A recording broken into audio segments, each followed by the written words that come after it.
Shannon Sharpe, my colleague at ESPN and my friend. The Hall of Fame tight end was sued on Sunday by a woman proceeding under the name Jane Doe pseudonym. The 13-page civil complaint filed in Nevada alleges that Sharpe committed assault, sexual assault, battery, and sexual battery. The plaintiff alleges Sharpe sexually assaulted her several times at the end of 2024 and the beginning of 2025. The suit also alleges that Shannon engaged in the intentional infliction of emotional distress.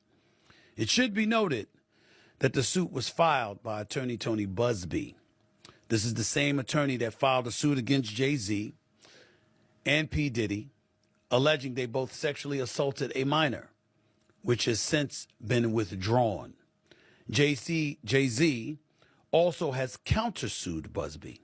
By the way, the plaintiff in the Sharpe civil suit is not the woman heard in the accidental Instagram live stream incident that made headlines last September of last year. In response, Jane Doe's attorney, Tony Busby, sent TMZ Sports a 1-minute and 36-second clip of an alleged conversation between his client and Shannon. In response to that clip, Shannon Sharpe went back to social media and issued this response. And from the heart, this is a shakedown. I'm going to be open, transparent, and defend myself because this isn't right. This is all being orchestrated by Tony Busby, who has targeted Jay-Z. Tony Busby targets black men, and I believe he's going to release a 30-second clip of a sex tape that tries to make me look guilty and play into every stereotype you could possibly imagine. That video should actually be 10 minutes or so. Hey, Tony, instead of releasing your edit, put the whole video out. I don't have it, or I would myself. You know what happened, and you're trying to manipulate the media. The encounter in question took place during the day at her invitation, and now that appears to be a deliberate setup, coordinated by Gabby, also known as Carly on OnlyFans. Gabby and Tony Busby want $50 million. What they're getting is sued for defamation and trying to take me down. My career is all about real talk and honesty. I know my family and fans know exactly what this is about. And I'm going to be out there telling you whatever I need to say, just like I always do. I love all you guys.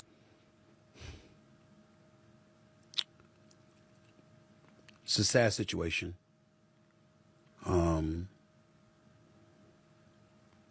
Shannon Sharpe is somebody I work with a couple of days a week. Shannon Sharpe is somebody that I brought to ESPN. Works on First Take, which airs on ESPN every weekday morning from 10 a.m. to 12 noon Eastern Standard Time. He's been with me every Monday and Tuesday. We've been number one for 13 years and counting. But since Shannon has arrived, obviously he's helped the show immensely. And I can't thank him enough for it. We've grown close as friends. I'd like to believe that. I certainly root for him. I know he's been through a lot in life. He's overcome a lot of things. And when he departed from Fox, I was more than happy to bring him on board here. So all I can speak about is what I know based on the reports. And I can speak about ESPN and Disney. To be clear, even though this podcast, this YouTube show is owned and operated by me solely, it doesn't mean that I'm going to be dismissive of ESPN, who employs me in my daytime job on First Take. So I sit here before you today letting you know that they are aware that this is a subject that I was going to broach, because I owe them that courtesy. With that being said, it's important to point out a couple of things. Number one, I was not there. I can provide no eyewitness account And even though I got love and respect for Shannon Sharpe, and I'm sincerely hopeful and prayerful that he is completely innocent of the allegations that have been levied against him, I can't sit here and speak to his innocence or guilt from a knowledgeable place because I have nothing to do with this. I haven't seen anything. I don't know anything. I don't even know this person. I know what the reports say. I know the reports, the things that have been reported on a multitude of outlets, from the AP to the New York Post to Forbes to TMZ and everything in between. I mean, I can't even count the number of publications that have talked about it or written about it, networks, etc. It's all over the internet. It's everywhere. And I know that. I'm fully aware of that. This is not a criminal case. So there is no concern about him going to jail. This is a civil case, which means that he could either be found liable or not liable. The accuser in question is seeking $50 million. That was confirmed by Shannon Sharpe on that video today. According to the reports, it's somebody that he met in 2023, who was 19 years old at that particular moment in time. According to some audio that was put out earlier today by Attorney Busby, you hear the accuser, the female, talking to somebody who is alleged to be Shannon Sharpe. We don't know whether that's true or not. And the person in question, again, we don't know whether it's Shannon or not, the words choke, as in I will choke the hell out of you if I saw you. And so because of that, knowing that audio was probably going to come out along with additional tapes, whether they be video or audio is unclear at this particular moment in time, Shannon Sharpe felt compelled to come out in his own defense. How we interpret that? Let me be very, very clear about where I'm coming from. I'm a bit torn in terms of his response. On one hand, Tony Busby has sued Jay-Z. He did sue Diddy. He did accuse them, or represented the woman who was accusing them of assault, of sexual assault, and said that she was 13 years of age at the time when talking about Jay-Z and Diddy, and Jay-Z went ballistic and emphatically denied it, wouldn't let it go. The case was dropped, and now he's suing Busby, mentioning words like extortion and other things. So when Shannon Sharpe brought up Mr. Busby in that video that we aired and talked about him being extorted,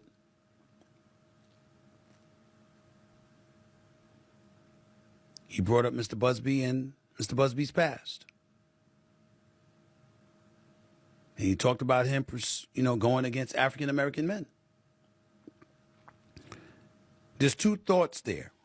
On one hand, there's the Jay-Z, who obviously should be presumed innocent, not just because you should be presumed innocent until found guilty, but because of the manner in which he fought on his own behalf and has been very aggressive in going after Tony Busby. In the case of P. Diddy, you don't know what to believe. Again, the case against Jay-Z was a civil suit. Diddy was a civil suit. But in Diddy, you don't know what to believe because of all the allegations he's facing.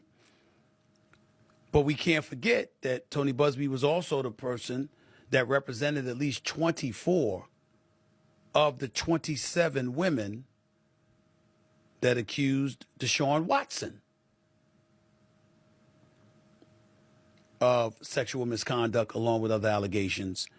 And at least 23 of those cases were settled. So we have an obligation to mention that. So on one hand, going on the offensive to defend himself, I completely understand where Shannon Sharpe is coming from. On the other hand, when his legal team issued out the press release on X yesterday, and they spoke about, they mentioned her name, and they revealed some of those explicit text messages, that was uncomfortable. And I don't know if that's a strategy that would work. One of the hardest things in the world for all of us to do is to just lay low and be quiet. And let our legal team do it. And we don't always know whether or not that's the right thing to do. I know, and I can tell you all, that I spoke to Shannon. Not in details, but I spoke to him. And he emphatically proclaims his innocence. According to Mr. Busby, his client emphatically proclaims his guilt. So where does that leave us? I'd love to tell you that I know the answer to that question, but I don't. I am the executive producer of First Take on ESPN. I recruited Shannon. I went and got him and brought him to ESPN. But I'm not the boss. Those are other folks. There are layers to this, and there are certain layers even I am not on. I can tell you, I also spoke to co-chairman of Disney, the boss, Jimmy Pitaro, who made it very, very clear we are taking this matter very seriously. And we are looking into this very, very closely. And once we gather as many facts as we possibly can, we will go from there. And that is all he said. And I can mention his name because I received his permission to say that. I don't know what that means. In my perfect world, this equates to Jay-Z, where the case ultimately dropped and Shannon is allowed to continue on First Take and continue to thrive and shine. And not just that, and have an illustrious career in the podcast stratosphere, doing Nightcap with Chad Ochocinco, doing Club Shay Shay, and ultimately gets this $100 million deal that he was all over the news about to sign just a couple of days before this report came out. In my perfect world, he moves on. And somehow, some way, we find this all to be false. But it doesn't seem like that's the way things are about to go down, considering who Mr. Busby is and how emphatic his client is proclaiming that she is right and she's telling the truth. I don't know where this is going to go. I can't speak to anything else. I don't know who Shannon Sharpe's legal team is and what they're suggesting. I imagine that everything that has transpired has been at the behest of his lawyers, not just himself. I can tell you again that when I spoke to him, he is emphatic in stating his innocence, that this is a shakedown, to use his words. How wise is it to use those kind of words when a civil matter of this nature is out there? When you have a podcast and you have advertisers and sponsors and you work for ESPN and they have advertising sponsors, I don't know. What can we say if any of us were in that position and we felt or were proclaiming we were innocent? I don't know. And I'm not about to pretend. I just wanted to make sure that I echo to all of you that the only reason I spoke on this issue is because he works with me 2 days a week. He's on national television. He was on national television with me today. He was on national television with me yesterday when the story came out Sunday night. I didn't know anything about it until we got on the air.